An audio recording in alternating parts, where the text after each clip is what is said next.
સહજાનંદ સ્વામી મહારાજની જય, શ્રી ઘનશ્યામ મહારાજની જય, શ્રી નરનારાયણ દેવની જય, શ્રી રાધા કૃષ્ણ દેવની જય. ભગવાન શ્રી હરિ ભક્તજનોના અંતરને ખૂબ આનંદ પમાડવા માટે ગામો ગામ ફરી અને ભક્તજનોને ખૂબ આનંદિત કરે છે. સત્સંગનું સાચું સુખ કેમ મળે એ શ્રીજી મહારાજ પ્રયત્ન કરી રહ્યા છે. મહારાજ કે સત્સંગીની રક્ષાને માટે જ અમે એ દેશાવડમાં ફરીએ છીએ. મહારાજ કયા ગામમાં પધાર્યા એ તમે કોઈ કહેશો? હે, હા, રાખ્યું છે જાદો. શ્રીજી મહારાજ શ્રદ્ધારમાં હતા. તુંગાભાઈ રાજાને મહારાજને વિશેષ રાખવાની ઈચ્છા થોડીક થઈ, પણ મહારાજ કે તમારું ગામ સત્સંગી છે, તમે સત્સંગી છો, પાકા છો, મોટો ઉત્સવ કરવો છે તમારે ત્યાં, રોકાશું, હમણાં આગ્રહ ન કરો. 3 વખત આવી ગયા તમારા ગામમાં. મહારાજ કે અમે એક છીએ, તમે અનેક છો, ગામ પણ અનેક છે, અમારે તો બધા ઉપર સરખો ભાવ રાખવો જોઈએ. એમ કહીને મહારાજ ત્યાંથી વહેલી સવારે ઉઠી અને તૈયાર થયેલા છે. રાજાએ સાકરના થાળ અને શ્રીફળની ભેટ કરી છે મહારાજને. મહારાજે સાકર સંતો અને બ્રહ્મચારીઓને વેચી દીધી. હો, જીવુબાઈ અને રાજબાઈ ત્યાગી બાઈઓમાં શ્રેષ્ઠ હતા. એને થોડીક વાત લખ્યો. શ્રીહરિની આજ્ઞાથી ભક્તિ માતાને મુખ્ય રાખી અને બાઈઓને એવી વાતો કરતા બધાને સત્સંગ થાય બહેનોમાં. ક્યારેક ક્યારેક તો ભક્તિ માતા એને દર્શન દેતા, જીવબાઈને કે રાજબાઈને. અને જ્યારે શ્રીજી મહારાજ હરિભક્તોનો સંગ લઈ બીજે ગામ જાય ત્યારે બંને બહેનો ઈ સાથે જતા. તમામ સ્ત્રીઓના ગુરુ થઈ અને ગામો ગામ આવતા. કારણ કે બહેનોની આગળ વાતો કરવી તો સાધુ ન કરી શકે, બહેનો કરતા. એની સાથે લાડુબા, અમરીબા, અમુલાબા, જીવુબાઈ, રાજબાઈ, આ બધા બહેનો એકબીજાના.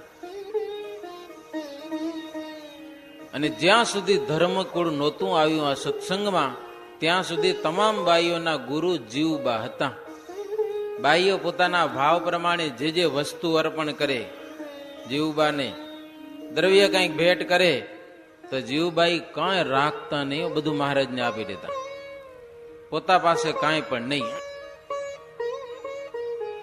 અને લાડુબા પણ એવી જ મહારાજની સેવા કરતા. ભગવાનની સાહેલી છે લલિતા, એના તમામ ગુણો લાડુબામાં પણ હતા.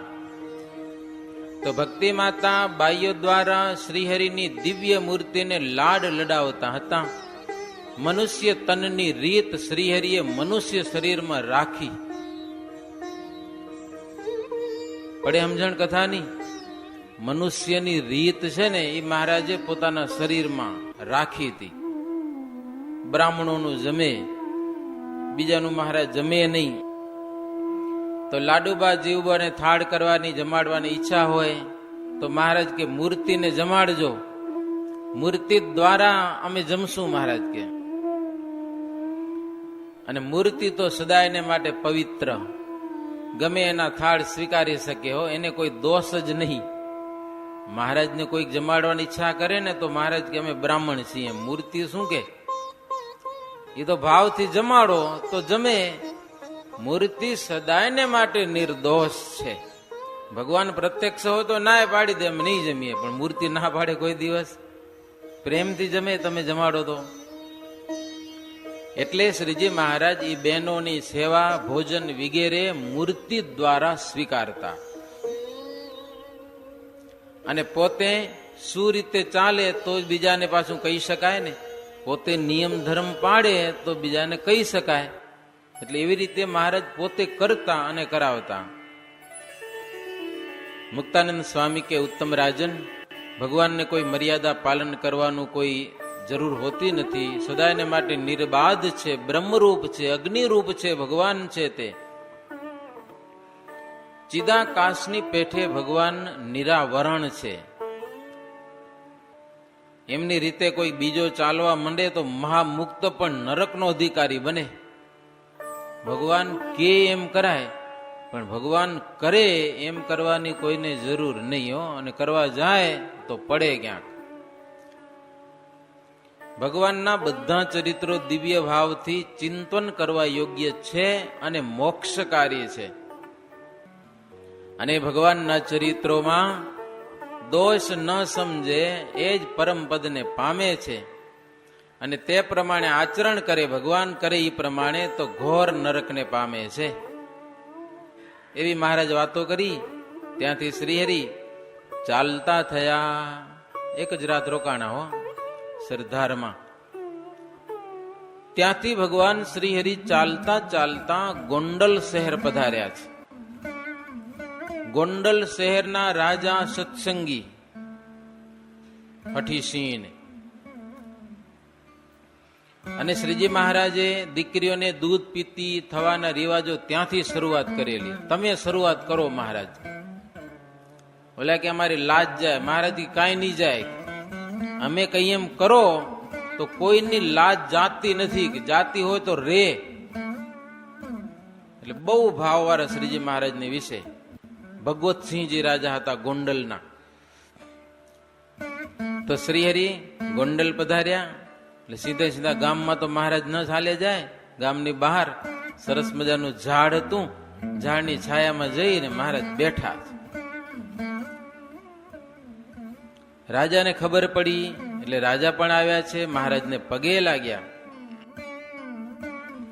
શ્રીહરિએ કુશળ સમાચાર પૂછ્યા. જો કેવા પ્રેમી રાજા ગોંડલના ઝાડની છાયામાં બેઠા.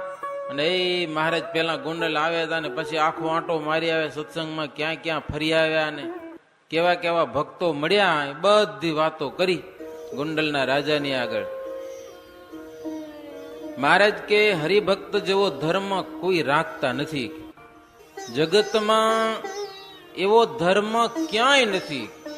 મહારાજ કે આપણા હરિભક્તો જેવો ધર્મ રાખે છે એવો ધર્મ દુનિયામાં ક્યાંય નથી. ધામ ધામના મુક્તો છે એ જાણે સત્સંગમાં હરિભક્ત થઈને આવ્યા છે, સત્સંગની સેવા કરવા માટે. ધામો ધામના મુક્તો બધા. અને બીજા કોઈ માણસો હરિભક્તોનો ગુણ લેને મહારાજ કે તો તરત ઈ સત્સંગી થઈ જતા. એમાં સત્સંગ આવી જતો. અને હરિજનો ઉપર ભાવ ન હોય ત્યાં સુધી કુસંગ છૂટતો નથી. ભાવ રાખો ભગવાનના ભક્તોમાં. પછી તો સવારી આવી ગોંડલની. અને મહારાજ હાથી ઉપર બેઠા. મુક્તાનંદ સ્વામી ચામર કરવા લાગ્યા. બીજા સંતો કેટલાક મેના અને પાલખીમાં બેઠા. બીજો એક હાથી હતો એના ઉપર રામદાસ સ્વામી બેઠા, બ્રહ્માનંદ સ્વામી, ઉત્તમ રાજા એ બધા બેઠા. વાજતે ગાજતે પ્રભુ ગોંડલ શહેરમાં પધાર્યા છે. સાંજનો સમય અંધારું થવા લાગ્યું છે. અનેક દીવાઓ કરેલા છે. દીવાઓ ને મસાલો ને બધા આવ્યા હતા ને દીવાઓ લઈને, મસાલો લઈને. કેટલા દીવા થયા છે. હમીસરનું આપણે લક્ષદ્વીપ થી પૂજન કર્યું હતું હો. બધા આશ્ચર્ય પામી ગયા. બધા 15 મિનિટમાં તો લાખ દીવા થઈ ગયા. વિચાર કરો તમે. 15 મિનિટમાં આખું હમીસર ઝગમગી ઉઠ્યું. ઝગમગી. રાજકારણીઓ બધા આવ્યા હતા. કે આવું તો અમારી જિંદગીમાં નથી જોયું. કે અમદાવાદના અમુક સંતો આવ્યા હતા. કીધું આવું અમદાવાદમાં કોઈ દી થયું નથી. કે લક્ષદ્વીપ લાખો દીવાઓ એમ. શ્રીજી મહારાજ વાજતે ગાજતે ગોંડલ શહેરમાં પધાર્યા છે. મહેલમાં આવીને હિંડોળા ખાટ ઉપર શ્રીહરિ બેઠા. થાળ થયો. શ્રીહરિ જમવા પધાર્યા છે. જમ્યા મહારાજ. સંતોને પીરસીઓને જમાડ્યા છે. પછી વળી હિંડોળા ઉપર આવીને મહારાજ બેઠા, સંતો ભક્તો બધા બેઠા, સભા થઈ. મહારાજ વાત કરી કે મનુષ્ય દેહ મળ્યો છે, મોક્ષનું દ્વાર ખોલ્યું છે આપણે માટે. હો, જે જે સુકૃત કરે તેનું ફળ એને પરલોકમાં મળે છે. ગમે તેવું કર્મ કરો ને ફળ તો મળે જ, જાતું નથી. જો દેવરાજ બાપાની ઈચ્છા થઈ, ગામના બધા માણસોને સાડીઓ આપવી છે. આપી બધાને, એના નિમિત્તે વળી કથા કરવી, નહીતર પેલા નક્કી નતું. હો, પછી આવ્યા ને કથા કરવી છે, વાંધો નહીં, હાલો ભગવાનની જ વાતો કરવી, બીજું શું કરવું છે. મહારાજ કે સુકૃત કર્મ કરો, એનું ફળ જરૂર મળે છે. એમ પછી હાવ હુતા હો, કાંઈ ઉપાય ન કરો તો શું મળે? કાંઈ કરવું તો પડે કે નહીં? બેઠા બેઠા કાંઈ મળતું નથી. હો, રોટલાય ન મળે તમને, હાવ બેઠા હો તો કાંઈક તો ધંધો કરવો પડે, તો મોક્ષ ક્યાંથી મળે? મહારાજ કે આ જીવ છે બીજા સુખને માટે પ્રયાસ તો બહુ કરે, આખો દિવસ ધંધો કર્યો, જિંદગી ધંધો કરે, પણ મોક્ષને માટે કરતો નથી. ત્યાં એને થોડુંક ભારે પડે છે મોક્ષ કરવા માટે. બ્રહ્માંડમાં જે જે મોટાઈ કે સુખ છે બધું દુઃખરૂપ છે એમ જાણી અને ભોગવે, પણ તેમાં સુખ માને નહીં. ઈ હરિભગત બરાબર કે સમજણમાં જ બધું સુખ રહેલું છે, અણસમજણમાં બધું દુઃખ છે, બીજે કાંઈ નથી. કોટી જન્મ ધરે જીય જેહા, સત્સંગ બીના દુઃખ હરે ન તેહા. સત્સંગ હે મોક્ષ કો દ્વારા, તામે આવે તબ હોય ઉધારા. અંત સમે સત્સંગ કરાઈ, હરિધામ में जीवत ताई. हरिमूर्ति सम हरि के चरिता, प्रीत करता में प्रवेचिता. अंत समय जो जन ही सुनावे, તરત સો પરમ પદ પાવે. તરત સો પરમ પદ પાવે. મહારાજ કે જીવ કોટી કોટી જન્મ ધારણ કરે છે, પણ સત્સંગ વિના એનું દુઃખ દૂર થતું નથી. ગમે એટલા જન્મ ધારણ કરે, પણ સત્સંગ કરે તો જ ઈ સુખી થાય છે. સત્સંગ છે એ જ મોક્ષનું દ્વાર છે, ને ઈ દરવાજામાં આવી ગયો એટલે એનો ઉદ્ધાર થાય છે. અંત સમય પણ કોઈ સત્સંગ કરે તો હરિધામને પામે છે. ભગવાનની મૂર્તિ છે કે ભગવાનના ચરિત્રો છે એમાં કોઈ પ્રીતિ કરે, અથવા તો મહારાજ કે અંત સમયે ભગવાનના ચરિત્રો સુણાવે કોઈકને. અંત સમય આવે ને ભગવાનના ચરિત્રો સંભળાવે. જો ગઈકાલે આપણે કથા કરતા હતા, ઘનશ્યામ મહારાજ ધર્મદેવને પોતાની ઓળખાણ આપી, બધી ભગવાનના ચરિત્રો સંભળાવ્યા. અંત સમયે ભગવાનની ઓળખાણ કરાવો, એ જીવને ભગવાનની યાદ કરાવો. નહીતર તો સગા સંબંધીની ઓળખાણ કરાવે. આ આવ્યા ને ઓલે આવ્યા ને, બાપા ઓળખો, ફુવા આવ્યા છે, આ આવ્યા ને તે આવ્યા. હા, એ બીજાને શું ઓળખવાની જરૂર રહી? બે ઘડીમાં મરવાનો છે, ઓળખીને શું કરશે હવે? ને કદાચ ઓળખશે ને ક્યાંક પાછો આવશે તો ઉપાધિનો પાર નહીં રે. હા, એના કરતા ભગવાનના ચરિત્રો સંભળાવો, એને આરામથી હાલ્યો જાય, પાછો ના આવે. અંત સમયે મહારાજ કે ભગવાનના ચરિત્રો સંભળાવે તો તરત પરમપદ એને મળી જાય. જો એ જીવાત્મા ભગવાનના ચરિત્રોમાં મશગુલ બની જાય, બેડો પાર થઈ જાય એનો. મુક્તાનંદ સ્વામી કહે છે, શ્રીહરિની આવી વાતો સાંભળીને ઘણા બધા લોકો સત્સંગીઓ ગોંડલ શહેરમાં ભગવાન પ્રગટ પૃથ્વી પર વિચરતા હોય મુક્તિ સમયની કેવી વાતો કરવી, શું વાતો કરવી. હરિભક્તોના ભાવ પ્રમાણે શ્રીજી મહારાજ ઘરો ઘર ફરે, ભક્તજનોને કેવા ને કેવા લાડ પમાડે. હે મોટા મોટા ઉત્સવ સમયે હાલતે ઉત્સવ કરે લ્યો, હાલતે. આપણે ઉત્સવ કરવો હોય 9 દિવસનો આપણે ઉત્સવ કરવો ભુજમાં, કેટલા દિવસથી આપણે પ્લાન કરીએ છીએ, કેટલા દિવસ. એકવાર જેતલપુરમાં સમયો કરવાનો હતો, મહારાજ કચ્છમાં હતા. ગોવિંદ સ્વામીને પત્ર લખ્યો કે સ્વામી સમયો કરવાનો છે, અમે કદાચ આવીએ કે ના આવીએ, તમે અને કરજીસણના ગોવિંદભાઈ મુખ્ય થઈ અને ઉત્સવ કરજો. પછી ઉત્સવ થયો ખરો, અરે હજારો માણસો આવ્યા, પણ મહારાજ પહોંચ્યા નહીં હો, કચ્છમાં જ રહી ગયા. ઉત્સવ કરો એટલે ટેન્શન કેટલું આવે ખબર તમને? જેના ઉપર હોય ચારે બાજુથી ભીષણ આવે, આનું કેમ ને આનું કેમ ને આનું કેમ. અમારે વિદેશમાં હરિભગત 7 દિવસનો ઉત્સવ કર્યો મોટો, નામઠામ નહીં દઉં તમને. સમયો મંદિર નવું થયું ને સમયો કર્યો જોરદાર, 7 દિવસનું. ટેન્શન તો હોય કે ન હોય? સમયો પૂરો થઈ ગયો અને સમયાનો થાક ચડ્યો અને હોસ્પિટલમાં દાખલ કરવા પડ્યા. લ્યો, સંતો દર્શન દેવા ગયા, જાણે હમણાં ધામમાં જશે એવું થઈ ગયું. અને પછી કઈક દવા કરી ટેન્શન ઉતરી ગયું, હજી જીવેરા, હજી દોડાદોડ કરે છે. લ્યો, ગોવિંદ સ્વામીને થોડુંક ભારે પડી ગયું, ઉત્સવ કર્યો ને. અને પછી મહારાજ ફરતા ફરતા આવ્યા, મહારાજને વઢ્યા થોડાક. તમને ખાલી કાગળ લખી નાખવા, સમયા કેમ થતા હશે ખબર પડે. મહારાજ કે એવા સમયા તો હાલતે કરીએ કે હો. ગોવિંદ સ્વામી કે ભગવાન તો ખરો, પણ છોકરું તો ખરું ને, સમયા કેમ થતા હશે. લ્યો, મહારાજ કે હાલતે કરીએ કે એવા ઉત્સવનું શું હોય. મહારાજ જેતલપુર પધાર્યા, બીજે દિવસે સંક્રાંતિ હતી. બપોર પછી 4 વાગ્યા સમયે મહારાજ અટાણે પહોંચેલા ત્યાં કને. મહારાજ કે બીજે ગામ જાવું છે. હરિભક્તો કે મહારાજ બીજે ગામ ન જવાય.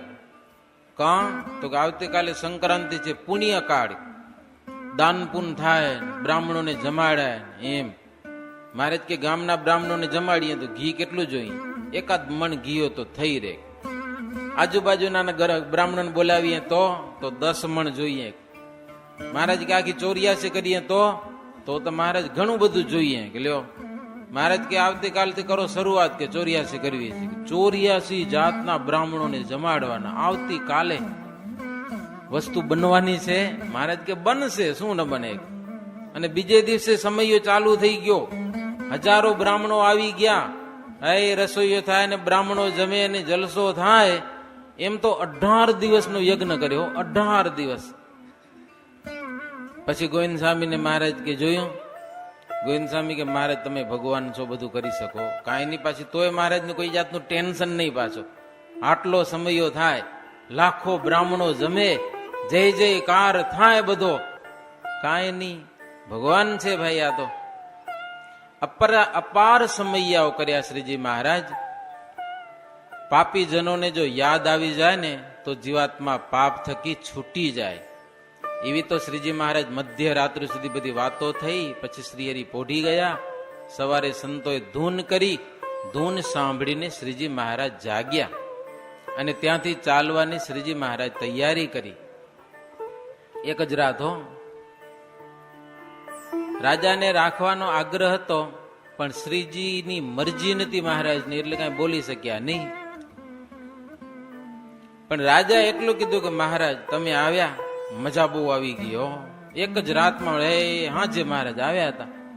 રાતના 12 વાગ્યા સુધી સત્સંગ, ભજન, કથા, વાર્તા, એવો આનંદ થયો મહારાજ. પણ હવે તમે જશો ને એટલે હવે આમ એટલું અંતરમાં સુખ નહીં રહે. કે મહારાજ કે એકને સુખ દઈએ તો અનેકને દુઃખ થાય ને. અહીંયા બેઠા હોઈએ તો અમે બેસી શકીએ, તમે રોટલા આપો એમ છો અમને, પણ બીજા અમારા ભક્તો બધા રહી જાય ને, બધાનો આનંદ જતો રહે.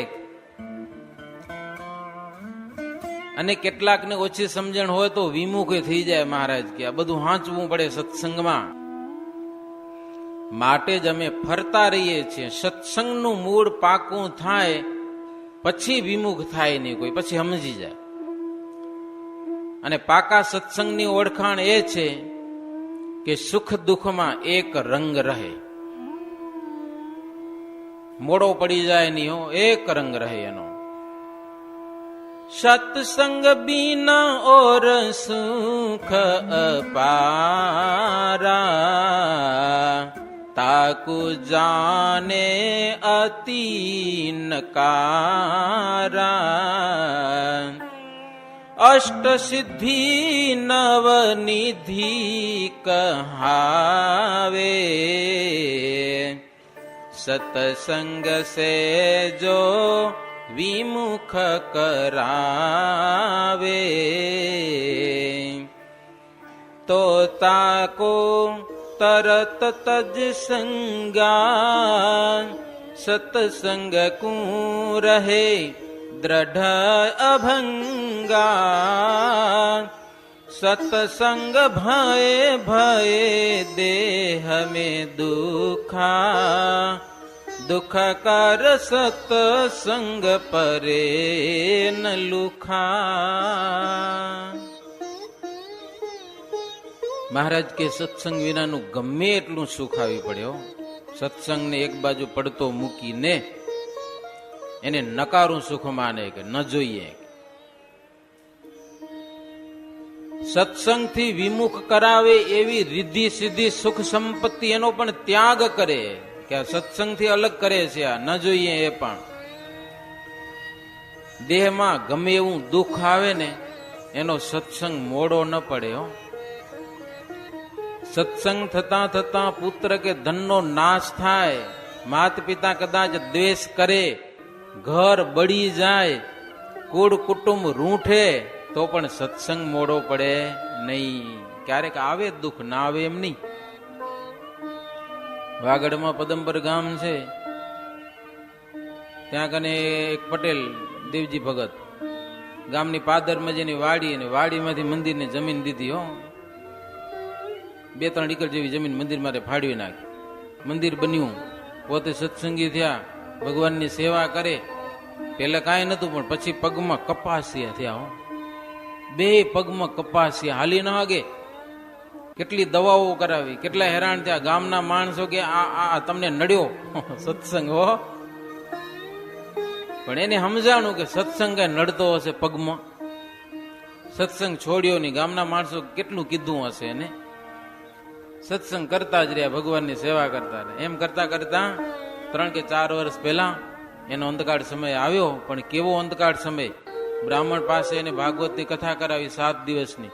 કથા પૂરી થઈ, છેલ્લે દિવસે આખું ગામ જમ્યું એના ઘરે. પછી કે મને ધામમાં જાઉં. એટલે બધા માણસોને ભેળા કર્યા, બધા જમી લીધું. પછી કલાક સુધી ધૂન બોલાવી કે મને સ્વામિનારાયણ ભગવાન તેડવા આવ્યા છે ને જાઉં છું ભગવાનના ધામમાં. આખા ગામમાં પરચો થયો, સત્સંગ વધી ગયો. નહીતર ગામમાં સત્સંગ નહોતો થતો હો. મંદિર કર્યું અને ઘણા વર્ષ થઈ ગયા, લગભગ 30 વર્ષ થતા હશે. પણ આ પરચો જોઈ અને ઘણા બધા લોકો સત્સંગી થયા. તો મહારાજ કે સત્સંગ કરતા કદાચ આવું કંઈક થાય, પણ એનો સત્સંગ મોડો ન પડે. નહીતર પેલાના માણસોમાં ભોળપ વધારે ને. એક જણાને સાધુએ કંઠી બાંધી, ઘરે ભેંસ મરી ગઈ. કંઠી બાંધીને ઘરે ગયા, એની ઘરવાળી કે શું થયું, આ ભેંસ મરી ગઈ. તો હમણાં કંઠી બાંધીને હાલી આવો. તો એ કંઠી હદી નહીં આપણે કે લ્યો જલ્દી છોડી આવો, નહીતર બીજી ભેંસ એક છે એ મરી જશે. ભગવાનની કંઠી બાંધવાથી કેમ ભેંસ મરી જતી હોય? એ તો મરવાની હોય તો કોક દી તો મરે ને, શું જીવતું જ રે બધું. પછી ઓલું દોડતો દોડતો આવ્યો સાધુ પાસે કે તમારી કંઠી મને હદીની ઉતારી લો. કે સાધુએ પાકા પાછા હો. એ કે જો અમારી કંઠી એવી છે, બાંધે એટલે એક ભેંસ મરે અને છોડે તો બીજી મરે. બોલો કે તો માર્યા ગયા. તો કે લ્યો વળી આવ્યો ઘરે. એની ઘરવાળીને કે સાધુ એમ કે છે કંઠી છોડીશ તો બીજી ભેંસ મરશે. એની ઘરવાળી કે તો વાંચવજો બરાબર, કહો તૂટવી ન જોઈએ. કે લ્યો જીવની હાટે કંઠી રાખી. પછી તો સત્સંગ ઓળખાણો. સત્સંગ કરતા કરતા પછી મહિમા સમજાણો કે આ કઈ ભેંસ મરે એ કંઠીથી કઈ મરે નહીં. પણ લોકોને સમજાય નહીં આવું. તો મહારાજ કે આવું સમજાવવા માટે તો અમારે બધા દેશમાં ફરવાનું, ગામો ગામ વાતો કરી, સભા કર્યા વિના મહારાજ એકે ગામથી જતા નહીં હો. દિવસે દિવસે નીકળી જાય ને તોય બપોરે સભા કરે, આખું ગામ ભેડું કરે, એની આગળ વાતો કરે, પછી મહારાજ ત્યાંથી બીજે ગામ જાય.